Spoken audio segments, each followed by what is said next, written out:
آج کی ویڈیو میں بات ہوگی ظہیر الدین بابر کے بارے میں۔ یہ وہ بہادر اور ہوشیار انسان تھا جس نے ہندوستان کی سب سے مضبوط اور سب سے لمبے وقت تک قائم رہنے والی سلطنت یعنی مغلیہ سلطنت کی بنیاد رکھی تھی۔ دوستو، یہ بات تو ہم میں سے کسی سے بھی چھپی ہوئی نہیں ہے کہ ہمارے دیش بھارت پر اگر سب سے زیادہ لمبے وقت تک کسی نے سلطنت کی ہے تو وہ ہے مغلیہ خاندان یعنی سلطنت مغل۔ مغلوں نے نہ صرف ہمارے دیش بھارت کو ایک جگہ پر اکٹھا کیا بلکہ ساتھ ساتھ اس دیش کو حد سے زیادہ مضبوط اور طاقتور بھی بنایا۔ لیکن نہ جانے ایسا کیا ہو گیا کہ آج مغل سلطنت کا جب بھی ذکر کیا جاتا ہے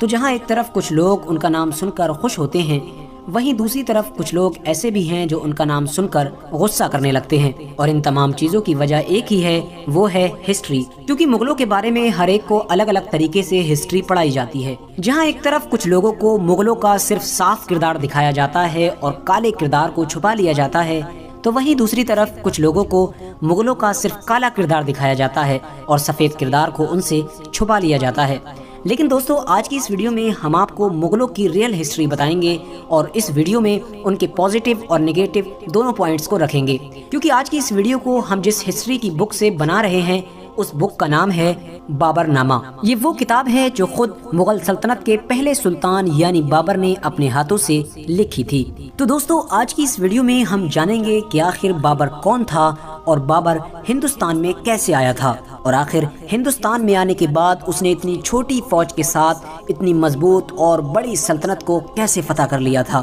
ساتھ ہی ہم جانیں گے کہ آخر بابر کا بابری مسجد کے ساتھ کیا کنیکشن تھا۔ دوستو، بابر کا جنم 14 فروری 1483 میں ایک ایسے شہر میں ہوا تھا جو شہر آج ازبیکستان دیش میں پایا جاتا ہے۔ بابر کا پورا نام ظہیر الدین محمد بابر تھا۔ بابر کے بارے میں سب سے خاص بات یہ ہے کہ بابر کا رشتہ باپ کی طرف سے اوپر جا کر امیر تیمور سے ملتا تھا، جو اپنے دور کا پوری دنیا کا بہت بڑا سلطان تھا۔ وہیں دوسری طرف بابر کا اس کی ماں کی طرف سے اگر رشتہ دیکھا جائے تو اوپر جا کر منگولوں کے سب سے بڑے سردار چنگیز خان سے ملتا تھا۔ یعنی آسان لفظوں میں اگر یہ کہا جائے تو غلط نہیں ہوگا کہ ظہیر الدین بابر کو امیر تیمور اور چنگیز خان کی بہادری وراثت میں ملی تھی۔ دوستو، آپ لوگ یہ تو جانتے ہی ہوں گے کہ امیر تیمور کی بہت بڑی سلطنت تھی، لیکن جب امیر تیمور کا انتقال ہوا تو اس کی سلطنت کو اس کے بیٹوں نے کئی حصوں میں بانٹ لیا تھا۔ انہیں بٹی ہوئی سلطنتوں میں سے ایک سلطنت ازبیکستان کے علاقے میں بھی تھی۔ یہ سلطنت امیر تیمور کی 5 نسلوں کے بعد آ کر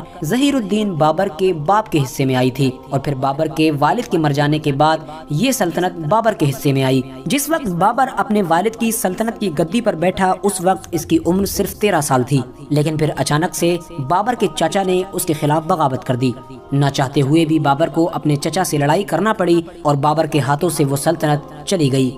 اس کے بعد بابر کئی سالوں تک جنگلوں میں پھرتا رہا۔ بابر نے اپنی 30 سال تک کی عمر جنگلوں میں بھٹک بھٹک کر ہی گزار دی تھی۔ بابر کے لیے کئی دن تو ایسے مشکل سے بھرے ہوئے گزرے تھے کہ بابر کو جنگلوں میں 2 وقت کی روٹی بھی نصیب نہیں ہوا کرتی تھی، لیکن بابر نے کبھی ہار نہیں مانی۔ بابر کو جب محسوس ہوا کہ وہ اپنے والد کی سلطنت کو واپس نہیں لے پائے گا تو اس نے اپنی سلطنت کو واپس لینے کے بجائے افغانستان کو فتح کرنے کا ارادہ بنایا۔ بابر نے سب سے پہلے افغانستان کے کچھ علاقوں کو فتح کیا اور ان علاقوں کو فتح کرنے کے بعد ہندوستان کی طرف روانہ ہوا۔ دوستو، کہا جاتا ہے کہ جس وقت بابر ہندوستان کو فتح کرنے کے لیے ہندوستان میں داخل ہوا تھا اس وقت بابر کے پاس صرف 13,000 کی ہی فوج تھی، اور اس کا مقابلہ تھا پٹھان سلطنت کے سردار یعنی ابراہیم لودھی سے۔ ابراہیم لودھی کے پاس تقریباً 1 لاکھ کی فوج تھی۔ ابراہیم لودھی کو بھی یہی لگ رہا تھا کہ وہ بابر کو آسانی کے ساتھ ہرا سکتا ہے، کیونکہ ابراہیم لودھی کے پاس 1 لاکھ کی فوج کے ساتھ ساتھ ہزاروں کی تعداد میں ہاتھی بھی موجود تھے،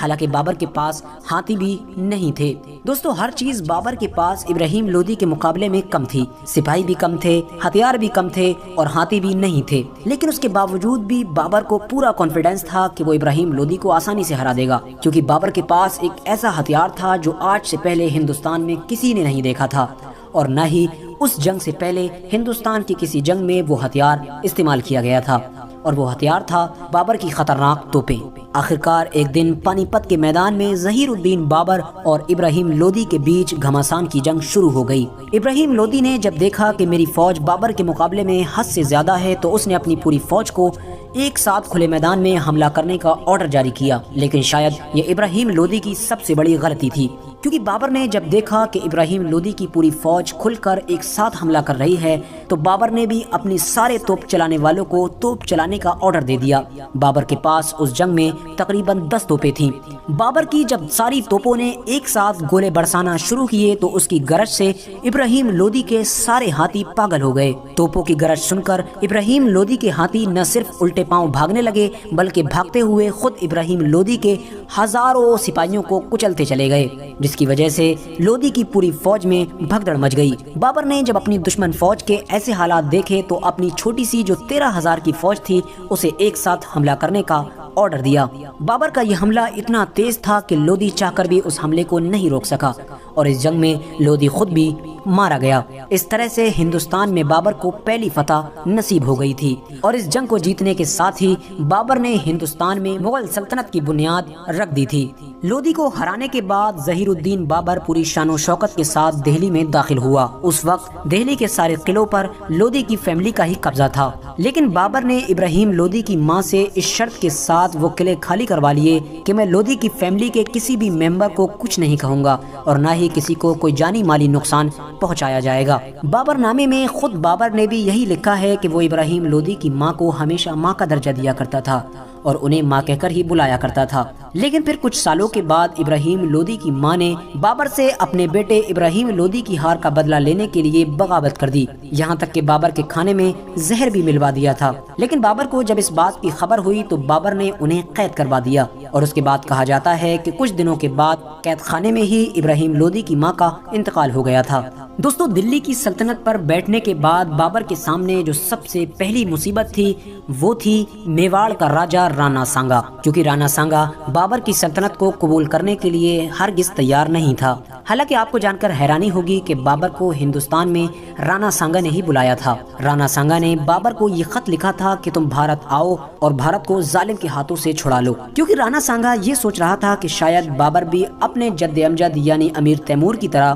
ہندوستان کو صرف فتح کر کے اور اسے لوٹ کر کے واپس چلا جائے گا، اور جب لودھی سلطنت لٹ جائے گی تو ہم سب راجپوت مل کر ایک ساتھ ایک بڑی سلطنت قائم کر لیں گے۔ لیکن اسے اس بات کا ذرہ برابر بھی شک نہیں تھا کہ بابر ابراہیم لودھی کو ہرا کر ہندوستان میں ہی رہ کر سلطنت کرنے لگے گا۔ لہٰذا جب بابر نے دہلی پر سلطنت کرنا شروع کی تو رانا سانگا نے بابر کی سلطنت سے انکار کر دیا۔ ساتھ ہی ساتھ آپ کو بتاتے چلیں کہ رانا سانگا نے نہ صرف بابر کو بھارت میں بلایا تھا بلکہ ساتھ ساتھ یہ بھی کہا تھا کہ وہ ابراہیم لودھی کے خلاف بابر کا جنگ میں ساتھ بھی دے گا۔ لیکن جب بابر ہندوستان میں ابراہیم لودھی کے خلاف جنگ کر رہا تھا تو رانا سانگا اپنے علاقے میں ہی بیٹھ کر یہ سب کچھ دیکھ رہا تھا اور بابر کی مدد نہیں کر رہا تھا۔ اس وجہ سے بھی بابر رانا سانگا سے زیادہ ناراض تھا۔ آخرکار دہلی کا سلطان بننے کے ایک سال بعد ہی یعنی 1527 کو رانا سانگا اور بابر کے بیچ ایک زبردست جنگ ہوئی۔ اس جنگ میں بھی بابر نے اپنی زبردست ہوشیاری اور توپوں کے ذریعے سے رانا سانگا کی فوج کو چند لمحوں میں ہی ہرا دیا تھا۔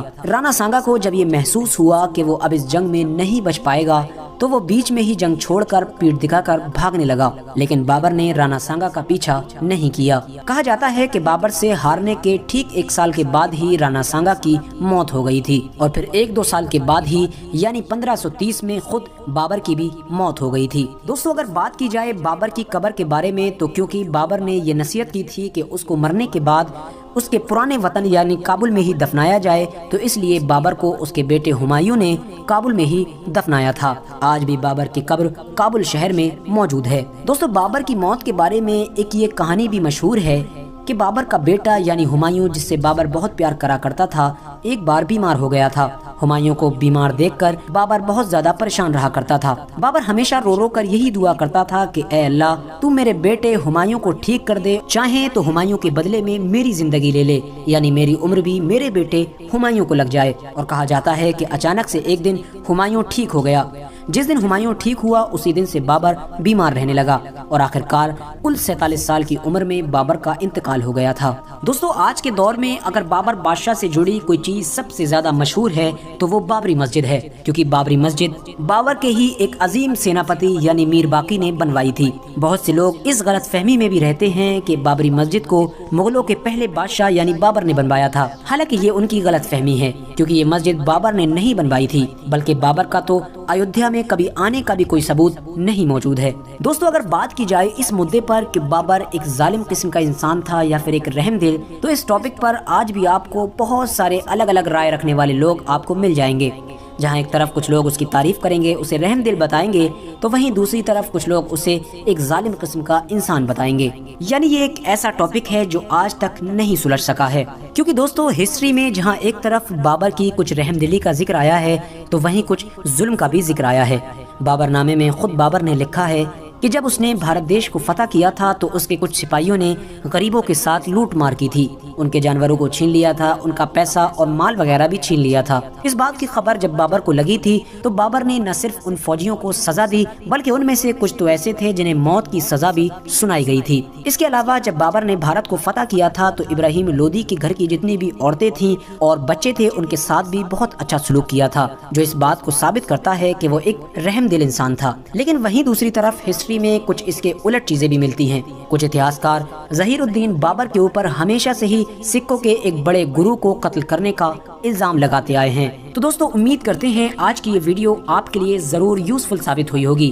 اگر آپ کو اس ویڈیو سے کوئی شکایت ہے یا ہمارے لیے کوئی اور ایڈوائز ہے تو آپ کامنٹس باکس میں اپنی کامنٹ ضرور دیں۔ ساتھ ہی ساتھ آپ کامنٹس باکس میں یہ بھی بتائیں کہ آپ بابر کو کس طرح سے دیکھتے ہیں، یعنی وہ ایک ظالم قسم کا انسان تھا یا پھر ایک رحم دل انسان تھا۔ دوستو آج کی اس ویڈیو میں ہم نے ڈسکس کیا ہے مغلوں کے پہلے سلطان یعنی بابر کے بارے میں۔ مغل سلطنت سیریز کی نیکسٹ ویڈیو میں ہم ڈسکس کریں گے مغلوں کے دوسرے سلطان یعنی ہمایوں کے بارے میں۔ مغل سلطنت سیریز کی پہلی ویڈیو میں ہم آپ کو بابر کے بارے میں بتا چکے ہیں کہ آخر بابر کس طرح سے ہندوستان میں آیا تھا اور وہ کس طرح سے اتنی مضبوط اور بڑی سلطنت کو ہرا کر مغل سلطنت کی بنیاد رکھنے میں کامیاب ہو گیا تھا۔ دوستو آج کی اس ویڈیو میں ہم جاننے والے ہیں کہ آخر مغل سلطنت کا دوسرا سلطان یعنی ہمایوں کون تھا، انہوں نے اپنی پوری زندگی کیسے گزاری اور ان کے دور میں مغل سلطنت کا کیسا حال رہا۔ ساتھ ہی ساتھ ہم یہ بھی جانیں گے کہ اتنی بڑی سلطنت کا سلطان ہونے کے باوجود بھی آخر اچانک ایسا کیا ہو گیا تھا کہ ہمایوں کو 2 وقت کی روٹی بھی نہیں مل پا رہی تھی۔ اس نے اپنی آدھی عمر جنگلوں میں ہی بھٹک بھٹک کر گزار دی تھی۔ ساتھ ہی ساتھ ہم یہ بھی جانیں گے کہ آخر بہت سے لوگ جو یہ دعویٰ کرتے ہیں کہ مغل سلطنت کے سارے راجہ ہندوستان میں صرف اور صرف غیر مسلموں کو مسلمان بنانے آئے تھے، تو ان کے دعوے میں کیا سچائی ہے؟ کیا سچ میں سارے مغل سلطان ہندوستان میں مسلمانوں کی آبادی بڑھانے آئے تھے، پورے ہندوستان کو مسلمان بنانے آئے تھے؟ تو اس طرح کی تمام چیزیں آج کی اس ویڈیو میں ہم جاننے والے ہیں۔ دوستو ہمایوں کی پیدائش 1508 میں کابل شہر میں ہوئی تھی جو آج افغانستان دیش میں موجود ہے۔ ہمایوں کے والد یعنی فادر کا نام ظہیر الدین بابر تھا جو ہندوستان میں مغل سلطنت کے فاؤنڈر مانے جاتے ہیں۔ ہمایوں کے 3 بھائی تھے۔ کہا جاتا ہے کہ جب ہمایوں کی عمر صرف 15 سال تھی تبھی سے ہی وہ اپنے والد یعنی بابر کو سلطنت کے معاملے میں مشورے دینے لگا تھا، اور ظہیر الدین بابر بھی ہمایوں کی اتنی کم عمر ہونے کے باوجود بھی اس کے مشورے کو بہت اہمیت دیا کرتا تھا۔ ہسٹری کی بہت ساری بک سے یہ بات معلوم چلتی ہے کہ جب ظہیر الدین بابر نے بھارت پر حملہ کیا تھا اور بھارت کو فتح کیا تھا تو اس جنگ میں بھی ہمایوں کا بہت اہم کردار تھا۔ ہر موقع پر ہمایوں نے اپنے فادر یعنی ظہیر الدین بابر کی بہت مدد کی تھی۔ بھارت کی جیت میں بابر کی سب سے اہم اور سب سے بڑی جنگ جسے ہم پانی پت کی جنگ کے نام سے جانتے ہیں، اس کی جیت میں بھی بابر کی طرف سے ہمایوں نے بڑا اہم کردار ادا کیا تھا۔ کہا جاتا ہے کہ جب بابر نے 1526 کی لڑائی میں ابراہیم لودھی کو ہرا دیا تھا اور اس کے بعد وہ دہلی کی سلطنت پر قبضہ کرنے کے لیے دہلی کی طرف روانہ ہوا تو آگرہ میں اس کی ملاقات اس کے بیٹے ہمایوں سے ہوئی۔ ہمایوں نے اپنے والد بابر کو قیمتی خزانوں کے ساتھ ساتھ کوہ نور ہیرا بھی پیش کیا، لیکن بابر نے ہمایوں کی بہادری اور ہوشیاری سے خوش ہو کر کوہ نور ہیرے کے ساتھ ساتھ وہ سارا مال تحفے کے طور پر ہمایوں کو ہی واپس کر دیا تھا۔ 1528 میں ظہیر الدین بابر نے حصار اور فیروزہ جیسے اپنی سلطنت کے قیمتی علاقوں کو اپنے بیٹے ہمایوں کے سپرد کر دیا تھا، جو اس بات کی طرف اشارہ تھا کہ بابر بھی مرنے کے بعد اپنے سارے بیٹوں میں سے ہمایوں کو ہی اپنا اگلا سلطان بنانا چاہتا ہے۔ کہا جاتا ہے کہ بابر نے اپنے بیٹے ہمایوں کو مرنے سے پہلے یہ نصیحت کی تھی کہ اے ہمایوں، اگر میرے مرنے کے بعد میری سلطنت تمہارے پاس آ جائے تو تم اپنے بھائیوں کے ساتھ اچھا سلوک کرنا، یعنی ان کے ساتھ ظلم و ستم نہ کرنا۔ ہمایوں نے بھی اپنے باپ یعنی ظہیر الدین بابر سے یہ وعدہ کر لیا تھا کہ جب اس کے پاس یہ سلطنت آئے گی تو وہ اپنے بھائیوں کا بہت اچھی طرح سے خیال رکھے گا۔ آخرکار 1530 میں بابر کی وفات ہو گئی۔ جس وقت بابر کی وفات ہوئی اس وقت ہمایوں کی عمر صرف 22 سال تھی، یعنی 22 سال کی عمر میں ہی ہمایوں مغل سلطنت کا دوسرا سلطان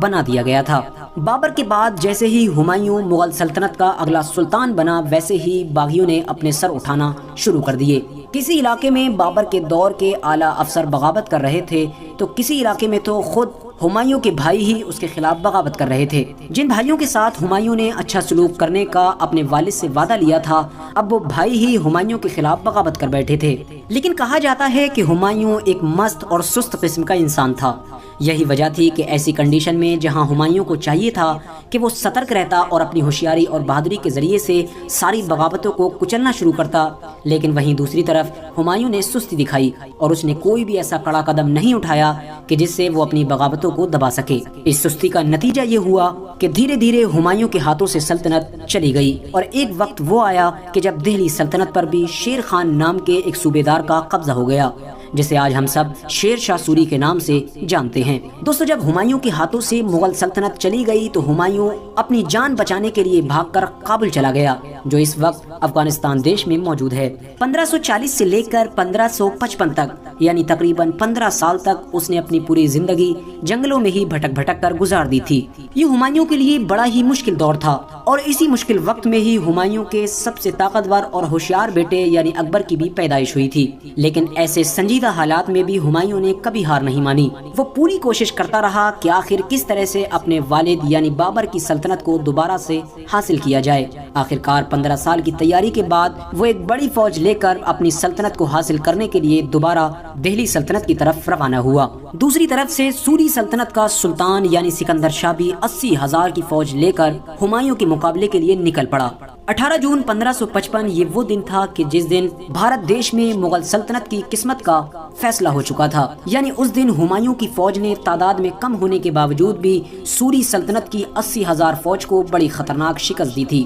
اور اس کے بعد مغل سلطنت بھارت دیش پر اس طرح سے قابض ہو گئی تھی کہ اگلے 300 سالوں تک مغل سلطنت کو ذرہ برابر بھی کوئی بھی نہیں ہلا سکا تھا۔ لیکن شاید قسمت کو کچھ اور ہی منظور تھا۔ جس سلطنت کو دوبارہ حاصل کرنے کے لیے ہمایوں نے اپنی 15 سال کی زندگی جنگلوں میں بھٹک بھٹک کر گزار دی تھی، جب وہ سلطنت 1555 میں ہمایوں کو واپس ملی تو ٹھیک اس کے ایک سال بعد یعنی 1556 میں ہی ہمایوں کا انتقال ہو گیا تھا۔ لیکن ہاں، ہمایوں نے اپنی آنے والی نسلوں کے لیے اس سلطنت کو پھر سے ہرا بھرا کر دیا تھا۔ دوستو، بہت سارے لوگ آج بھی یہ سوچتے ہیں کہ مغل سلطانوں نے ہندوستان پر جو حکومت کی تھی وہ شاید غیر مسلم یعنی ہندو، سکھ، جین، عیسائی جیسے دھرموں کے لوگوں کو مسلمان بنانے کے لیے کی تھی، یعنی دھرم پریورتن کرنے کے لیے کی تھی۔ لیکن اس میں کوئی سچائی نہیں ہے، کیونکہ آج کی یہ ویڈیو دیکھ کر بھی آپ کو یہ اچھی طرح سے معلوم ہو چکا ہوگا کہ یہ سارے کے سارے دعوے جھوٹ ہیں۔ کیونکہ اگر مغل سلطان ہندوستان میں ہندوؤں کو مسلمان بنانے کے لیے آئے ہوتے تو وہ کبھی بھی مسلم راجاؤں پر حملہ نہیں کرتے۔ حالانکہ حیران کرنے والی بات یہ ہے کہ مغل سلطنت کا پہلا سلطان یعنی بابر جب ہندوستان کو فتح کرنے کے لیے آیا تھا تو اس کا سب سے پہلا مقابلہ ایک مسلم بادشاہ سے ہوا تھا جس کا نام ابراہیم لودھی تھا۔ یعنی مغلوں کے آنے سے پہلے بھی بھارت پر مسلمانوں کا ہی راج تھا۔ ساتھ ہی ساتھ دھرم پریورتن والی بات جھوٹ ہے۔ اس کا ایک ثبوت یہ بھی ہے کہ مغل سلطنت کے دوسرے سلطان یعنی ہمایوں سے جس انسان نے سلطنت چھینی تھی وہ بھی ایک مسلمان تھا جس کا نام شیر شاہ سوری تھا، اور پھر اس کے ٹھیک 15 سال بعد پھر سے ہمایوں نے ایک مسلمان سے ہی اپنی سلطنت کو دوبارہ سے چھین لیا تھا۔ یعنی اس پوری ہسٹری سے یہ معلوم چلتا ہے کہ یہ تمام کی تمام لڑائی سیاست اور سلطنت کی تھی۔ اگر یہ لڑائی دھرم کی ہوتی تو مغل سلطان کبھی بھی مسلمانوں کی ہی فوج پر حملہ نہیں کرتے۔ یہ ساری ہسٹری یہ ثابت کرتی ہے کہ جو لوگ بھی یہ سوچتے ہیں کہ مغلوں نے ہندوستان پر راج ہندوؤں کو مسلمان بنانے کے لیے کیا تھا وہ ایک جھوٹ ہے۔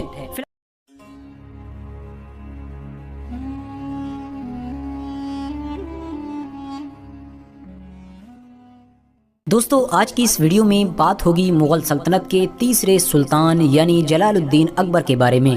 ہاں، اسی اکبر کے بارے میں کہ جسے مغل ہسٹری کا سب سے مہان راجہ مانا جاتا ہے۔ دوستو، بھارت دیش میں مغل سلطنت کی بنیاد بھلے ہی اکبر کے دادا یعنی ظہیر الدین بابر نے رکھی تھی، لیکن مغل سلطنت کی نیو کو مضبوط کرنے والے انسان کا نام جلال الدین اکبر ہی تھا۔ اکبر نے اپنی زندگی میں مغل سلطنت کو آدھے سے زیادہ ہندوستان پر پھیلا دیا تھا اور اپنے مرنے سے پہلے اس قابل بنا دیا تھا کہ اس کی آنے والی کئی نسلوں نے اس پر راج کیا تھا۔ دوستو، آج کی اس ویڈیو میں ہم جانیں گے کہ آخر اکبر کون تھا اور آخر اکبر میں ایسی کیا خاص بات تھی کہ وہ اپنے دور میں اپنی پوری سلطنت کے لوگوں کے لیے دیوتا بن گیا تھا۔ لوگ اس کے دربار میں آ کے منتیں مانگا کرتے تھے، لوگ اس کے سامنے آ کر اپنے سروں کو جھکایا کرتے تھے، یہاں تک کہ وہ اپنی سلطنت میں رہنے والے لوگوں کی نظروں میں اتنا باعزت اور قیمتی ہو چکا تھا کہ اس نے اپنا ہی ایک الگ دھرم بنا لیا تھا، اور ان تمام چیزوں کی وجہ سے ہی اس کا نام ہمیشہ ہمیشہ کے لیے اکبر دی گریٹ پڑ گیا تھا۔ ساتھ ہی ساتھ ہم جانیں گے کہ آخر ہلدی گھاٹی کے یدھ میں کیا ہوا تھا، کیونکہ آج بھی بہت سے لوگ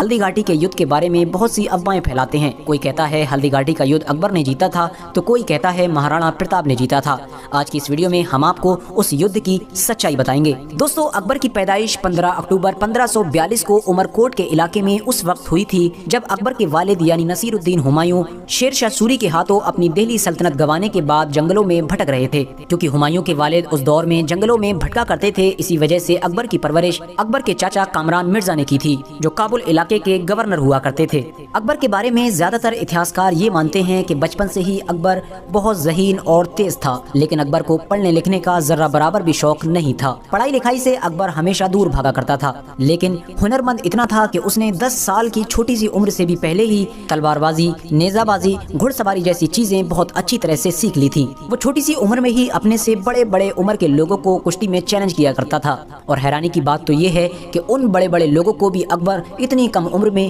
ہرا بھی دیا کرتا تھا۔ آخرکار 1555 میں اکبر کے والد یعنی ہمایوں نے سوری خاندان سے اپنی دہلی سلطنت کو دوبارہ سے چھین لیا تھا۔ جس وقت ہمایوں نے اپنی سلطنت کو دوبارہ حاصل کیا، اس وقت اکبر کی عمر صرف 13 سال تھی۔ ٹھیک اس کے 1 سال بعد ہی ہمایوں کی اپنی لائبریری کی سیڑھیوں سے گر کر موت ہو گئی۔ جس وقت ہمایوں کی موت ہوئی اس وقت اکبر کی عمر صرف 14 سال تھی۔ ہمایوں کی موت کے بعد مغل دربار میں رہنے والے لوگوں کو یہ ڈر ستانے لگا تھا کہ کہیں مغل سلطنت میں بغاوت نہ ہو جائے، اور یقیناً یہ ڈر سچ ثابت ہوا۔ دھیرے دھیرے جگہ جگہ سے بغاوتیں اٹھنا شروع ہو گئیں۔ ہمایوں کا ایک بہت وفادار سپاہی اور دوست تھا جس کا نام بیرم خان تھا۔ اس نے وقت کو بھانپتے ہوئے ایک صحیح فیصلہ لیا اور ہمایوں کے صرف 14 سال کے ایک ناسمجھ بیٹے یعنی اکبر کو اگلا سلطان گھوشت کر دیا۔ دوستو، بھلے ہی اکبر کو خطرے کو دیکھتے ہوئے سلطان گھوشت کر دیا گیا تھا، لیکن اکبر ابھی ناسمجھ تھا۔ اسی وجہ سے سلطان بھلے ہی اکبر بن چکا تھا، لیکن پوری سلطنت کو بیرم خان ہی چلایا کرتا تھا۔ سلطنت کا ہر حکم بیرم خان ہی جاری کیا کرتا تھا۔ اکبر صرف نام کا سلطان تھا،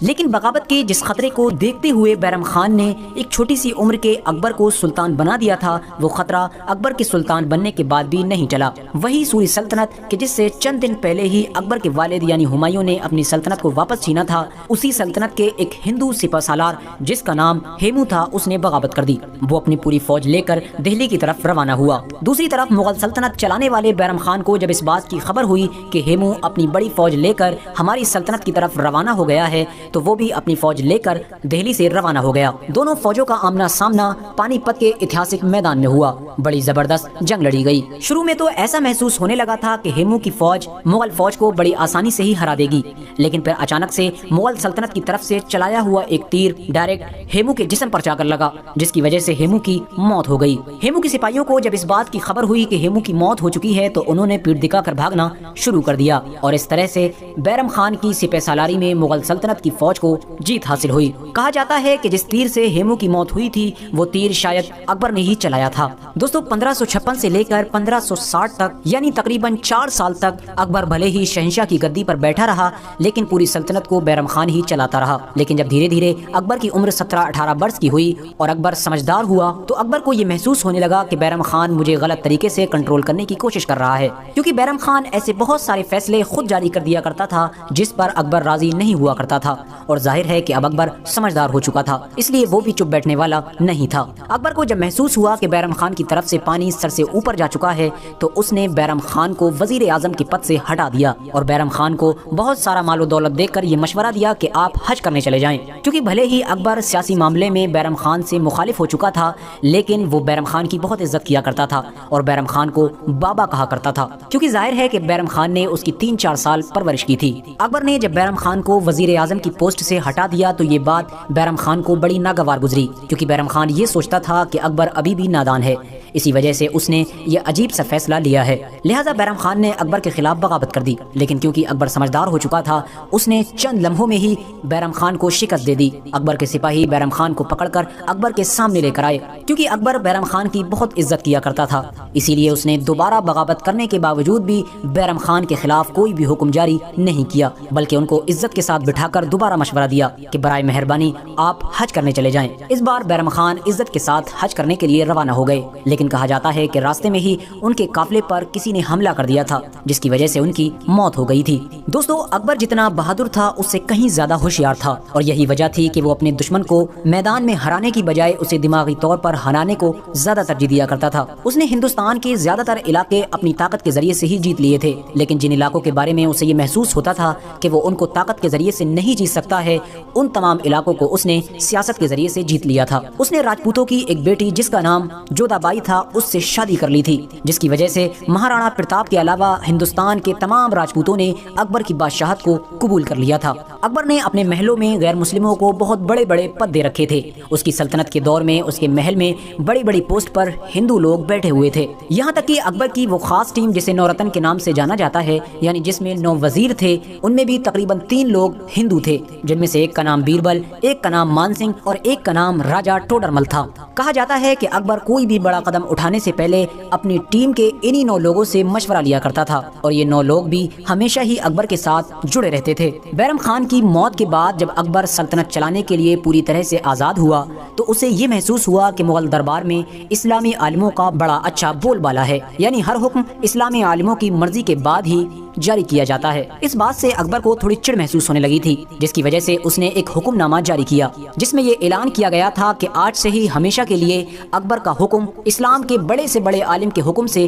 بڑا مانا جائے گا۔ اس حکم کے جاری ہونے کے بعد اکبر سیاسی فیصلوں کے ساتھ ساتھ مذہبی فیصلے بھی خود کرنے لگا تھا، اور ظاہر ہے وہ کوئی عالم دین تو تھا نہیں، اس لیے اس کے لیے یہ مناسب نہیں تھا، اسی لیے مذہبی لوگوں نے اس کی مخالفت کرنا شروع کر دی اور پوری سلطنت میں ایک بغاوت کا ماحول تیار ہونے لگا تھا۔ اکبر نے جب اپنی سلطنت میں ایسا ماحول دیکھا تو اس نے اسلامی بڑے بڑے عالموں کو چن چن کر قتل کروانا شروع کر دیا، جس کے بارے میں بھی اسے یہ خبر لگتی کہ فلاں عالم اس کے بارے میں کوئی غلط بیان یا حکم جاری کر رہا ہے، وہ اسے قتل کروا دیا کرتا تھا، جس کی وجہ سے بہت سے عالموں نے نڈر ہو کر اس کے اوپر کفر کے فتوے جاری کیے۔ اکبر نے یہیں پر ہی بس نہیں کی، بلکہ اکبر نے اپنے 9 رتن میں سے ایک وزیر جس کا نام ابو الفضل تھا اس سے مشورہ کر کے ایک نئے دین کی استھاپنا کی جس کا نام دین الہی تھا۔ اکبر کا یہ ماننا تھا کہ ہر مذہب میں کوئی نہ کوئی اچھی باتیں ضرور ہیں، تو اسی لیے کیوں نہ ہر مذہب کی کچھ اچھی باتوں کو نکال کر ایک نیا مذہب تیار کیا جائے، جس کے ذریعے سے تمام مذہبی جھگڑے بھی ختم ہو جائیں گے۔ لہٰذا اکبر نے اسی سوچ کو مد نظر رکھتے ہوئے دین الہی نام کے ایک مذہب کو تیار کیا۔ اس مذہب میں اسلام کے ساتھ ساتھ اور دوسرے مذہبوں کی بہت ساری چیزوں کو بھی شامل کیا گیا تھا، جسے اکبر اچھا مانتا تھا۔ اکبر کے اس مذہب کو سب سے پہلے بیربل اور ابو الفضل جیسے اس کے وزیروں نے ہی قبول کیا تھا، لیکن ہاں، اکبر کے اس مذہب کو ہندوستان میں رہنے والے لوگوں نے پسند نہیں کیا تھا۔ اکبر کے دور میں ہندو دھرم سے تعلق رکھنے والے لوگ اکبر کو بہت زیادہ اچھا ماننے لگے تھے، بہت سے لوگ اکبر کی پوجا کیا کرتے تھے۔ اکبر کے بارے میں کہا جاتا ہے کہ اکبر کے دربار کے باہر لوگ منتیں مانگنے آیا کرتے تھے، کیونکہ اکبر کا یہ نظریہ تھا کہ ہر مذہب میں اچھائی اور برائی دونوں چیزیں ہوتی ہیں، اسی لیے وہ عیسائیوں کے ساتھ بھی پوجا کیا کرتا تھا اور ہندوؤں کے ساتھ بھی پوجا کیا کرتا تھا، اور مسلمانوں کے ساتھ مسجدوں میں نماز بھی ادا کیا کرتا تھا۔ دوستو، اب اگر بات کی جائے ہلدی گھاٹی کی جنگ کے بارے میں کہ آخر ہلدی گھاٹی کی جنگ جیتا کون تھا، مہارانا پرتاپ یا پھر اکبر؟ دوستو، جیسا کہ میں نے آپ کو شروع میں ہی بتایا تھا کہ مہارانا پرتاپ کے علاوہ ہندوستان کے تمام راجپوتوں نے اکبر کی بہادری اور ہوشیاری کو دیکھ کر اکبر کی بادشاہت کو قبول کر لیا تھا، لیکن مہارانا پرتاپ ایک ایسے راجہ تھے جو آخر تک اکبر کو بادشاہ ماننے کے لیے تیار نہیں تھے۔ بھلے ہی مہارانا پرتاپ اکبر کے خلاف کامیاب نہیں ہو پائے، لیکن وہ اپنی آخری زندگی تک اکبر کے خلاف لڑتے رہے، جس سے یقیناً ان کی بہادری ثابت ہوتی ہے۔ دوستو، آج بہت سے لوگ ہلدی گھاٹی کے اس یدھ کو ہندو ورسس مسلم کے طور پر دیکھتے ہیں، لیکن سچائی اس کے بالکل الٹ ہے۔ آپ کو جان کر شاید تھوڑی حیرانی ہو کہ جس وقت مہارانا پرتاپ کی مغلوں سے جنگ ہوئی تھی اس وقت مغل فوج میں اکبر خود موجود نہیں تھا، بلکہ اکبر کی فوج کو اس وقت اکبر کے 9 خاص وزیروں میں سے ایک وزیر جس کا نام مان سنگھ تھا وہ لیڈ کر رہا تھا، جو مذہبی اعتبار سے ایک ہندو تھا۔ اس بات سے یہ بات تو کلیئر ہو جاتی ہے کہ اس جنگ میں دونوں فوجوں کے کمانڈر ہندو ہی تھے، جس سے مسلم ورسس ہندو کا سوال تو پیدا ہی نہیں ہوتا۔ اور دوسری حیرانی کی بات یہ ہے کہ جہاں ایک طرف اس جنگ میں مغلوں کی آرمی میں بہت سارے ہندو موجود تھے جو مہارانا پرتاپ کے خلاف لڑ رہے تھے، تو وہیں دوسری طرف مہارانا پرتاپ کی آرمی میں بھی کچھ مسلم موجود تھے، بلکہ مہارانا پرتاپ کی فوج میں تو حکیم خان سور جیسے بڑے بڑے مسلم سردار بھی موجود تھے جو اس بات کو ثابت کرتے ہیں کہ یہ لڑائی ہندو ورسس مسلم کی نہیں تھی۔ لیکن ہاں، اگر بات کی جائے اس لڑائی کے نتیجے کے بارے میں تو یہ لڑائی مان سنگھ یعنی مغل فوج نے جیت لی تھی اور مہارانا پرتاپ کی اس جنگ میں ہار ہوئی تھی، اور اس ہار کے ساتھ ہی مغلوں کے راستے کی سب سے بڑی رکاوٹ یعنی مہارانا پرتاپ بھی ہٹ چکا تھا۔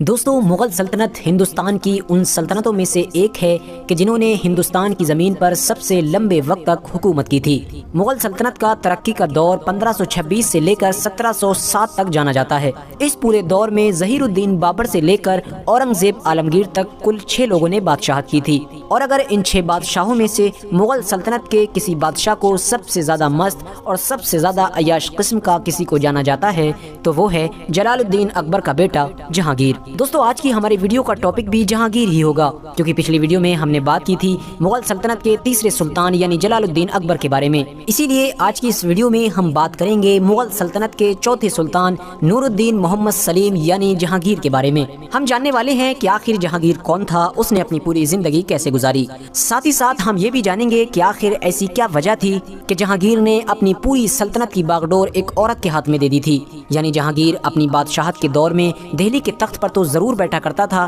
لیکن پوری مغل سلطنت کو ایک عورت چلایا کرتی تھی۔ آخر یہ عورت کون تھی اور جہانگیر نے اپنی سلطنت کو اس عورت کو دیا کیوں تھا؟ تو دوستو، اس طرح کی تمام چیزیں آج کی اس ویڈیو میں ہم جاننے والے ہیں۔ دوستو، جہانگیر مغل سلطنت کے تیسرے سلطان یعنی جلال الدین محمد اکبر کا بیٹا تھا۔ جہانگیر کی پیدائش 1569 میں فتح پور سیکری میں ہوئی تھی۔ کیونکہ اکبر کو شیخ سلیم چشتی سے بہت زیادہ عقیدت تھی، اس وجہ سے اکبر نے اپنے بیٹے کا نام بھی نور الدین محمد سلیم رکھا تھا۔ جہانگیر جلال الدین اکبر کی اسی راجپوت بیوی کے پیٹ سے پیدا ہوا تھا جو اتہاس میں جودھا بائی کے نام سے فیمس ہیں، تو اس لحاظ سے جہانگیر بھی اپنی ماں کی طرف سے ایک راجپوت تھا۔ اکبر نے جہانگیر کی بہت اچھی طرح سے پرورش کرائی تھی۔ جہانگیر ایک اچھا شاعر ہونے کے ساتھ ساتھ کئی سبجیکٹ میں بھی مہارت رکھا کرتا تھا، لیکن جہانگیر کی سب سے بڑی کمزوری شراب تھی، کیونکہ جہانگیر شراب کا بہت زیادہ شوقین تھا۔ کہا جاتا ہے کہ اکبر نے مرنے سے پہلے ہی اپنے درباریوں کے سامنے یہ اعلان کر دیا تھا کہ میرے مرنے کے بعد میری سلطنت کا اگلا سلطان سلیم ہی ہوگا۔ اسی وجہ سے 1605 میں جیسے ہی اکبر کی موت ہوئی، اس کے فوراً بعد 1605 میں ہی سلیم مغل سلطنت کے تخت پر بیٹھ گیا تھا۔ سلیم نے جیسے ہی مغل سلطنت کے تخت کو سنبھالا، اس نے اپنا نام جہانگیر رکھ لیا، اور اسی نام سے ہی وہ ہسٹری میں ہمیشہ کے لیے مشہور ہو گیا۔ جہانگیر نے ہندوستان پر 22 سال حکومت کی، اور کہا جاتا ہے یہ 22 کے 22 سال ہندوستان میں رہنے والے لوگوں کے لیے بڑی خوشی اور چین کے ساتھ گزرے تھے۔ لیکن دوستو، حیرانی کی بات یہ ہے کہ ان 22 سالوں میں جہانگیر نے شروع کے کچھ سالوں میں ہی حکومت کی، ورنہ بچے ہوئے باقی تمام سالوں میں جہانگیر نام کے لیے بادشاہ رہا تھا۔ پوری سلطنت کو اس کی ایک بیوی جس کا نام نور جہاں تھا وہ سنبھالا کرتی تھی، اور سلطنت کا ہر اچھا اور برا حکم وہی جاری کیا کرتی تھی۔ نور جہاں جہانگیر سے شادی کرنے سے پہلے ایک بدوا عورت تھی جس سے جہانگیر نے 1611 میں شادی کی تھی۔ کہا جاتا ہے کہ جہانگیر کو اس سے حد سے زیادہ محبت ہو گئی تھی، جس کی وجہ سے جہانگیر نور جہاں کے ہر فیصلے کو ماننے کے لیے ہمیشہ تیار رہتا تھا۔ لیکن دوستو، اب سوال یہ ہے کہ ہندوستان کے سب سے بڑے سلطان یعنی جہانگیر نے ایک بدوا عورت سے شادی کیوں کی، اور آخر نور جہاں میں ایسی کیا خاص بات تھی کہ جہانگیر اس سے حد سے زیادہ محبت کیا کرتا تھا؟ دوستو، جہانگیر اور نور جہاں کی شادی کو لے کر سبھی اتہاسکار دو الگ الگ طرح کی کہانیاں سناتے آئے ہیں۔ کچھ اتہاسکاروں کا ماننا ہے کہ جس وقت مغل سلطنت کے تخت پر اکبر بیٹھا ہوا تھا، اس وقت نور جہاں اپنی پوری فیملی کے ساتھ اکبر کے محل میں ہی رہا کرتی تھی۔ ایک دن اچانک سے 13 سال کی نور جہاں کا سامنا اکبر کے بیٹے سلیم سے ہوا۔ سلیم کو نور جہاں کو دیکھتے ہی عشق ہو گیا تھا، لیکن جب سلیم کے والد اکبر کو اس بات کی خبر لگی کہ میرے بیٹے جہانگیر کو نور جہاں سے عشق ہو گیا ہے، تو اکبر کو یہ ڈر ستانے لگا تھا کہ کہیں ایسا تو نہیں کہ نور جہاں کا والد اپنی بیٹی کا سہارا لے کر میری سلطنت کے خلاف بغاوت کرنے کے موڈ میں ہے، کیونکہ ہو سکتا ہے کہ وہ نور جہاں کی شادی جہانگیر سے کرا کر مغل سلطنت پر قبضہ کرنا چاہتا ہو۔ اسی ڈر سے اکبر نے نور جہاں کے والد کے اوپر زور ڈال کر نور جہاں کی شادی اپنے ایک ایرانی کمانڈر جس کا نام شیر افغن تھا اس سے کرا دی تھی۔ شیر افغن سے نور جہاں کی شادی کرانے کے بعد اکبر نے نور جہاں اور شیر افغن دونوں کو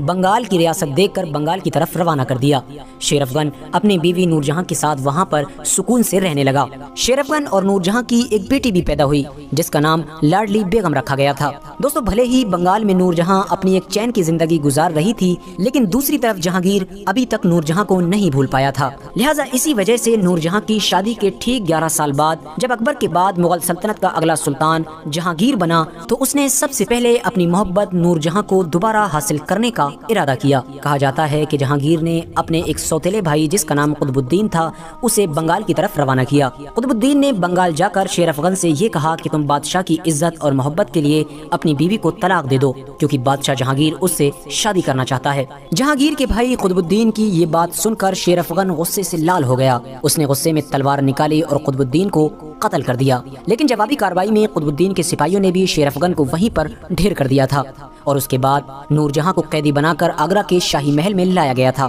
کہا جاتا ہے کہ نور جہاں نے قیدی بننے کے بعد شروع میں 1-2 سال تک تو جہانگیر سے شادی کرنے پر رضامندی نہیں دکھائی، لیکن دھیرے دھیرے جب نور جہاں کا غم کم ہوتا چلا گیا تو وہ جہانگیر سے شادی کرنے پر راضی ہو گئی اور اس کے بعد دھیرے دھیرے وہ جہانگیر کی سب سے پیاری بیوی بن گئی تھی۔ لیکن دوستو، کچھ اتہاسکار اس کہانی کو غلط بتاتے ہیں۔ وہ کہتے ہیں کہ سچائی اس کے بالکل الٹ ہے۔ جہانگیر اور نور جہاں کی شادی سے پہلے کبھی ملاقات ہوئی ہی نہیں تھی، بلکہ جہانگیر اور نور جہاں کی شادی کی جو کہانی ہے وہ یہ ہے کہ جہانگیر کے بیٹوں میں سے ایک بیٹے خسرو نے اس کے خلاف بغاوت کر دی تھی، لیکن جہانگیر اپنے بیٹے خسرو کی بغاوت کو کچلنے میں کامیاب ہو گیا تھا۔ بغاوت کچلنے کے بعد جہانگیر نے ان تمام لوگوں کو قتل کروانا شروع کر دیا تھا جو بھی بغاوت میں اس کے بیٹے خسرو کے ساتھ تھے۔ لہٰذا جہانگیر کے بیٹے خسرو کا ساتھ دینے والے لوگوں میں نور جہاں کا ایک بھائی بھی تھا، جس کی وجہ سے اس کے بھائی اور باپ کو بھی گرفتار کر لیا گیا تھا اور نور جہاں بھی قیدی بنا کر آگرہ کے شاہی محل میں لائی گئی تھی۔ جہانگیر جب اپنے قیدیوں سے مل رہا تھا تو اس کی نظر اچانک سے نور جہاں پر پڑ گئی تھی اور پہلی نظر میں ہی نور جہاں جہانگیر کو اتنی پسند آئی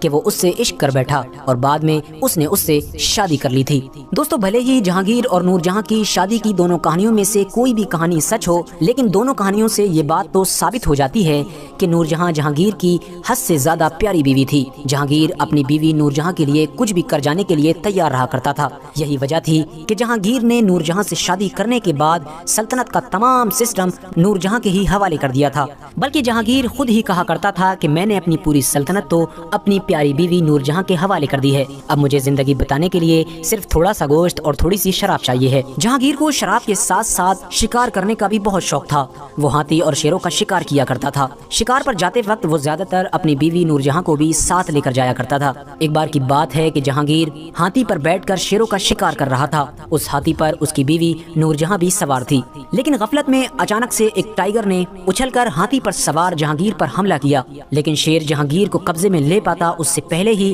پاس ہی میں بیٹھی نور جہاں نے بندوق سے شیر کے اوپر حملہ کر دیا۔ گولی لگتے ہی شیر وہیں پر ڈھیر ہو گیا، جس کی وجہ سے جہانگیر کی جان بچ گئی تھی۔ جہانگیر نے اس حادثے کے فوراً بعد نور جہاں کو اپنی جان بچانے کی وجہ سے بہت زیادہ شکریہ ادا کیا تھا۔ دوستو، نور جہاں نے جہانگیر کی مغل سلطنت کو کتنا زیادہ اپنے کنٹرول میں کر لیا تھا، اس بات کا اندازہ صرف اس بات سے لگایا جا سکتا ہے کہ نور جہاں نے خود اپنے نام کے پوری سلطنت میں سکے چلوا دیے تھے۔ حالانکہ کسی بھی سلطنت میں سکے اسی کے نام کے چلتے ہیں کہ جو سلطنت کا سلطان ہوتا ہے۔ مغل سلطنت کا جو بھی حکم جاری ہوا کرتا تھا اس حکم نامے پر مغل سلطنت کے سلطان کے سگنیچر کی جگہ پر خود نور جہاں کے دستخط ہوا کرتے تھے۔ نور جہاں کی اجازت کے بغیر مغل سلطنت میں کوئی بھی چھوٹا یا بڑا قدم نہیں اٹھایا جا سکتا تھا۔ دوستو، جہانگیر کی بیوی نور جہاں ہوشیار ہونے کے ساتھ ساتھ بہت بہادر بھی تھی اور اس کی بہادری کا ثبوت جہانگیر کے آخری دنوں کی اس کہانی کو پڑھ کر ملتا ہے۔ کہا جاتا ہے کہ جہانگیر کے آخری دنوں میں اس کے ایک جنرل جس کا نام مہابت خان تھا، اس نے اس کے خلاف بغاوت کر دی تھی۔ بغاوت کرنے کے ساتھ ساتھ مہابت خان نے جہانگیر کو اپنا قیدی بھی بنا لیا تھا، لیکن جہانگیر کی پیاری بیوی یعنی نور جہاں نے اپنی بہادری کے بلبوتے پر نہ صرف مہابت خان کو شکست دی بلکہ جہانگیر کو اس سے زندہ بھی بچا لیا تھا۔ لیکن اس حادثے کے کچھ دنوں کے بعد ہی جہانگیر کا انتقال ہو گیا تھا۔ نور جہاں نے جہانگیر کی محبت میں لاہور میں جہانگیر کا ایک عالی شان مقبرہ تیار کروایا تھا۔ جہانگیر کے اس مقبرے کو مغلوں کی ٹاپ عمارتوں میں سے ایک عمارت مانا جاتا ہے۔